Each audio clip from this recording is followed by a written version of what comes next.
When car manufacturers want to sell a new model, they can't do enough to get it in front of as many people as possible. However, there is one part of the car making process that they really don't want you to see, and that's the development and the testing stage. Because creating a new car can cost billions. The last thing they want to do is to show the opposition their new technology and their new designs years before public release.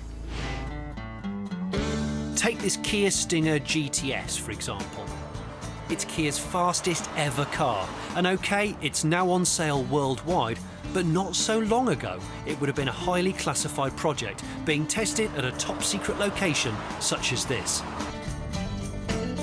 Which is why this invitation is so special, because I've been granted exclusive behind-the-scenes access to Kia's test facility in California, which they share with Hyundai. It's a huge gamble for them because we have things called cameras, really big cameras, like this, and that is the last thing you want in a place like this. Nevertheless, Kia wants me to experience the torment they subject cars like the Stinger to, so that by the time they go on sale, they won't break down. This 4,300-acre desert facility cost $60 million to build. The temperature regularly climbs above 40 degrees. It's here that Kia test all aspects of their vehicles, including, unsurprisingly, the effects of extreme heat.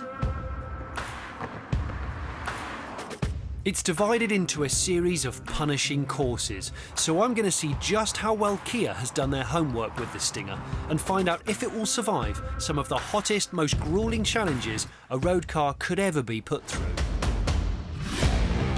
In just 20 years, Kia has gone from a joke brand to selling over 3 million vehicles a year, and now they're heading into the ultra-competitive performance market with the Stinger. So I'm heading to the high-speed bowl to see if it's any sort of match for the opposition. This is Kia's flagship. Now you can buy it as a GT, which you can either get as a 2-litre turbo petrol 4-cylinder or you can get a 2.2 diesel, but this is the one to have. This Stinger has a V6 twin-turbo engine which produces 335 brake horsepower and a top speed of 167 miles per hour. It's an ambitious debut, but then again, Kia doesn't exactly lack ambition. Albert Biermann, remember his name? He was a chap that used to be involved heavily in BMW's M division. Kia decided to headhunt him and bring him across to the Korean company, and this is one of his babies. So this will have BMW M in its DNA, it just will. And then you couple that with the aesthetics, headed up by Peter Schreier, a design boffin who came from Audi and a couple of other brands. What's great about this car is it is probably the first Kia in history that people want to take photographs of, and that's a big statement of intent by Kia. It's a fine looking car. At 6.4 miles, the high-speed bowl is the biggest course at the facility. Here, things like engine durability, transmission and wind noise are all tested in the blazing sun. It's just very stable. I don't feel like I'm getting much in the way of roll. Yes, I'm getting wing mirror wind noise. Vehicles pound around this track and the others at the facility thousands of times, and sometimes a single car can clock up 100,000 miles in just 8 months. Most drivers take 8 years to cover that mileage.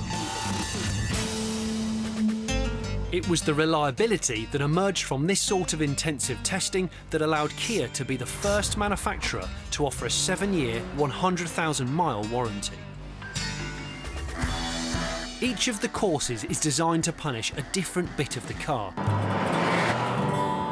This is called the VDA, which stands for Vehicle Dynamics Area. This is a 45-acre pad of tarmac in which deeply scientific experiments go on, and there is no one else on it, so I guess it's a good time to do some of my own scientific experiments, yeah?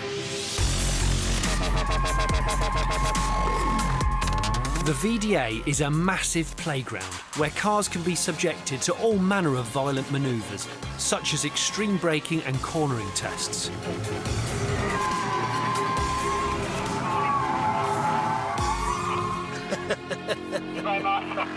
Before we destroy the tires. It seems my particular experiment would punish the tyres rather than the car itself, so I was asked to stop. On to the next round of torture for the Stinger. Here we go, we're going to go over a rumble strip and then in. Can you hear the sound difference of that? This is replicating Highway 5, Highway 10 and Highway 710 in Los Angeles. Three of the most notorious, busiest, nastiest, I guess, highways. The LA Highways Authority actually closed down sections of the real roads so that Kia could accurately measure them. So they can tune a car's suspension in the case of this Stinger. It's got independent rear end, adaptive damping. In fact, if I stick this into comfort mode, there, a bit more of a pillowy ride. Kia's prototypes will be driven along this section thousands of times to assess wear on the suspension components and to see what it takes to suppress noise and vibration. And breathe. 1.25 miles of discomfort. Next, I wanted to find out the effect that these burning hot temperatures have on individual car parts. An average car has 30,000 parts, but some get exposed to the sun more than others. It's now 50 degrees centigrade, by the way. This place is called the MWF, the Material Weathering Facility. It is where parts of cars come to get punished by UV. They sit, as you can see here, on tables and in cases that track the sun to get maximum amount of heat and UV and see whether they can cope. It's weird. It is like a gigantic Airfix graveyard. Everywhere you look, there's just Kia bits that they're trying to hurt intentionally. Because you never know. You don't want to put that on a car and in 2 years it's dead. That would be rubbish. Those things over there are ridiculous.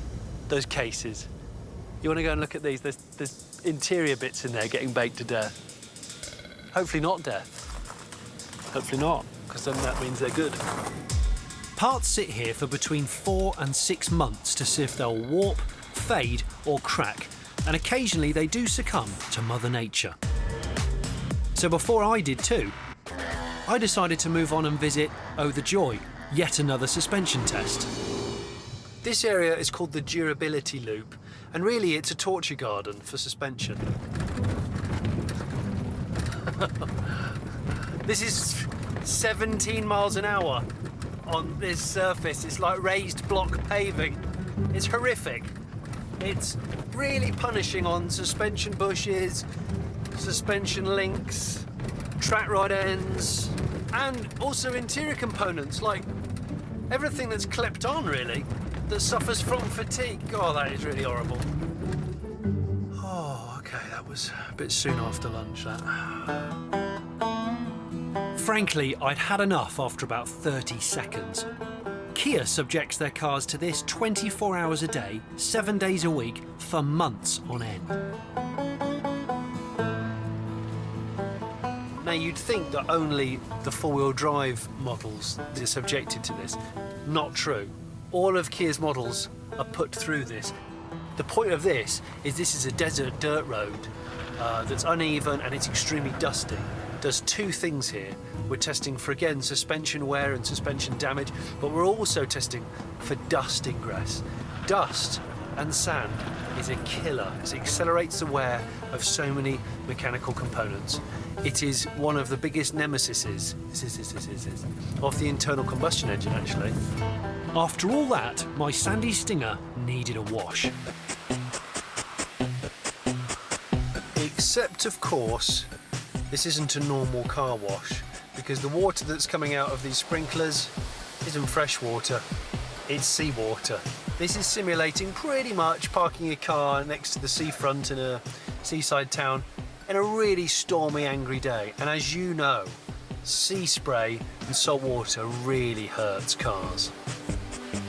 This corrosion test subjects vehicles to a wet salt spray, followed by drying in high temperatures. This test lasts for weeks and weeks on a constant cycle, and it mimics the weather extremes of coastal environments. Salty, salty badness. Note to self, don't ever buy a car second-hand from a seaside town. It's just not worth it. It's day 2 of my exclusive access to Kia's secret R&D centre in the Mojave Desert. And overnight I travelled 200 miles north to the hottest place on Earth, Death Valley. I'd been told I could actually do some test driving as part of a development programme, though they didn't really reveal full details. All I'd been given was an address just outside the small town of Beatty. Yesterday we were at the secret Kia testing proving ground, but this is actually ultra secret, where they do the ultra hot testing. And we're in this random unmarked garage. There's some important discussions going on to do with the testing of the cars they're doing. There are lots of Korean engineers over from Kia HQ. But this car here interests me. That is a genuine pre-production mule of a forthcoming Kia model, and I'm going to get to drive it and do some R&D. Very cool indeed. Maybe cool's not the right word, but anyway, a few minutes later, I was on the road in my car with no name. This particular car is clad in a plethora of bizarre lumps and bumps. The reason for that is because it hasn't been revealed yet. This car is pre-production. They don't want to show you what the finished exterior is like. They don't want to show you what the finished cabin looks like to prying eyes. I've got a control board here with 4 switches, and these switches individually take huge amounts of data at different intervals, and all of the wires that are taped to both the dash, down in the footwells, on these really weird bits of plumbing behind each headrest, all of this is air temperature. And in addition to measuring passenger comfort, another bank of sensors are monitoring things like the engine, transmission, oil and water temperatures. Basically, I'm driving a lab on wheels, and out here one system, more than any other, is working overtime. Death Valley is one of those places where pretty much the air conditioning will be used at its maximum potential, which is this, all the time.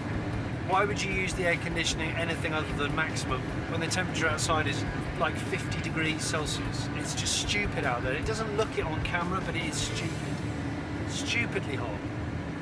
You don't want to break down here. I don't know what you do if you break down here, because you don't really have accurate phone reception, and there aren't really many settlements. Although I say that, and we're about to go into a settlement. The settlement in question was Stovepipe Wells, the epicentre of Death Valley, and the location of my next R&D stop. This is a very strange place. This is sea level. We are at sea level now. That's what makes this place so hot. It's super low, and it's in a dust bowl. The man I'm meeting is Lee Foster, Kia's Senior Thermal Systems Manager. I'm 6'3", by the way. Lee, you're the man that's made me stop in this one-horse town. Maybe 2 horses, I don't know. What am I going to do?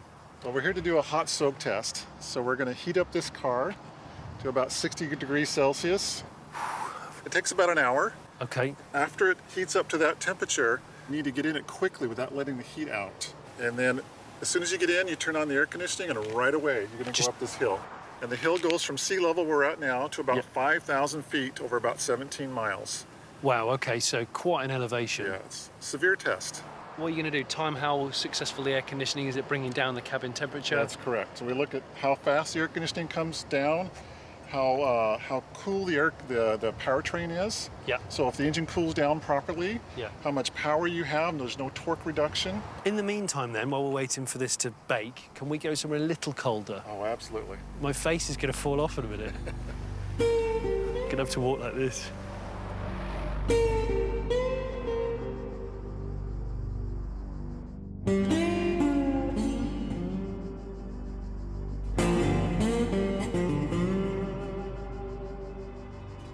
An hour earlier, we'd put a temperature sensor in the car, and as I got ready to set off, Lee gave me some really cheery news.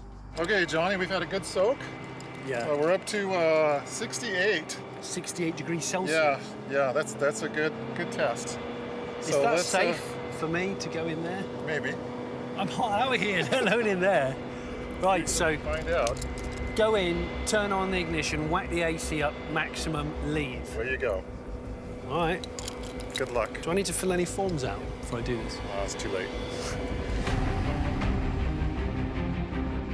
Look, I'm not going to mess around because the more I talk, the hotter it gets. It's now at 69. We're going to go in and drive a car and try not to die in Death Valley. 3, 2... Gosh, I can't believe I'm doing this. Go! Oh!